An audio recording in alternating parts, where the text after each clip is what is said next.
Dylan Carter never thought a broken-down old truck could change someone's life, at least of all his own. But that cold November evening, as the wind howled through the small town of Willow Creek, he found himself pulling over on the side of the road for a girl who looked like she didn't belong in this world at all.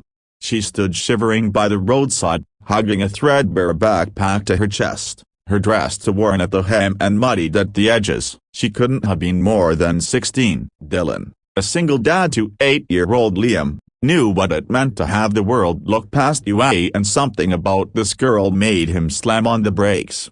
"Hey, you okay?" he called out through the rolled-down window. Her eyes darted up, wide and frightened like a deer's. She took a hesitant step forward. "Yeah, I missed the last bus. It's miles to town. Please see Broken Bar, I just need a ride." Dylan saw the desperation, but also something else, a spark of determination buried under all that fear. He unlocked the passenger door. "Hop in. Heater's not great, but it's better than freezing to death." She climbed in, clutching the backpack like it was the most precious thing in the world. He noticed then how bruised her knuckles were, how she kept glancing at the road behind them. "Name's Dylan. You got one?" he asked gently. She hesitated. "Mia. Just Mia." "Okay, Mia. Where to?" She whispered an address that sounded like the run-down part of town, a cheap motels and old drillers. He wondered what she was running from, but he knew better than to pry. Instead, he flicked the heater higher and offered her the faded blanket he kept for Liam. They drove in silence for a while. Dylan snuck glances at her, the way she jumped at headlights, how her hands trembled. Finally, he couldn't hold it in. "You hungry?"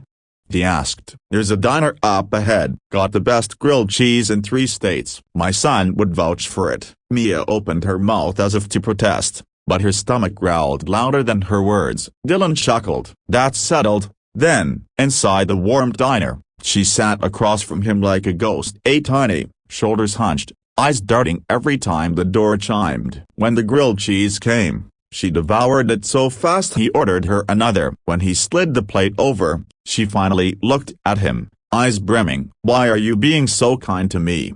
she asked, voice cracking. Dylan shrugged. "Because people have been kind to me when I didn't deserve it. And you do deserve it, Mia, whether you believe that or not." She stared at him for a long moment, as if weighing whether to trust him. Then, she reached for her backpack and pulled out a folder, battered, edges taped up, papers sticking out at odd angles. She pushed it across the table. "I need to show you something," she said, her voice barely above a whisper. "But you have to promise you won't tell anyone." "Not yet." Dylan frowned, curiosity prickling his tired mind. He opened the folder and froze. Inside were blueprints, a sophisticated, complex, covered in neat notes in tiny handwriting. Next to them were patent applications, sketches of machinery he didn't understand, and a photograph of a much younger Mia beside an older man in a wheelchair.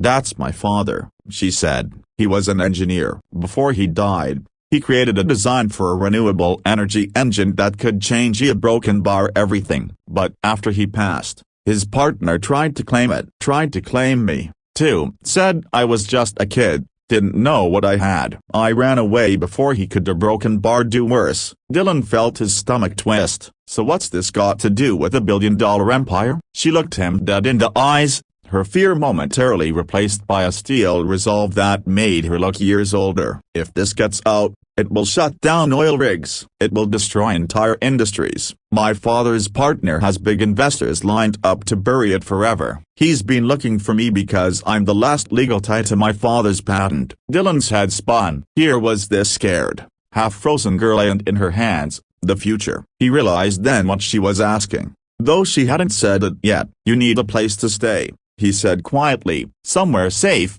so you can figure out your next move." Mia's eyes welled up. "I can't pay you. I can't promise you anything, but if you just drop me off at the motel, he'll find me. He always does." Dylan thought of Liam, of how he'd want the world to treat his son if he were ever in Mia's shoes. He reached across the table and took her trembling hand. "You're not going to a motel," he said firmly. "You're coming home with me and Liam. We'll figure this out, together." She tried to protest, but he wouldn't let her. When they got back to the truck, she was crying, not out of fear, but relief. And Dylan knew in his bones that he'd done the right thing.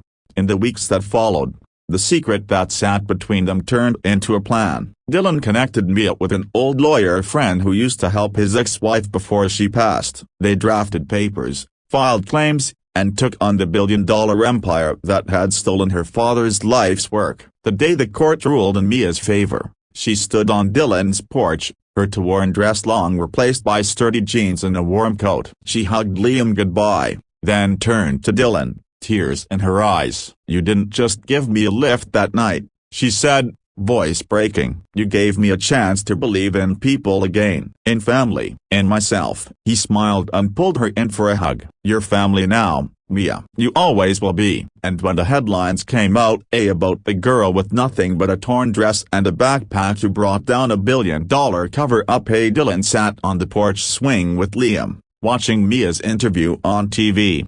Liam leaned his head on Dylan's shoulder. "You're like a superhero, Dad," he said sleepily. Dylan chuckled, hugging him close. "No, buddy. Sometimes, you don't need to be a superhero. Sometimes, you just need to stop for someone on the side of the road." And in that moment, under the fading light of a world made just a little bit kinder, Dylan knew that sometimes the smallest acts of humanity were worth more than all the empires in the world.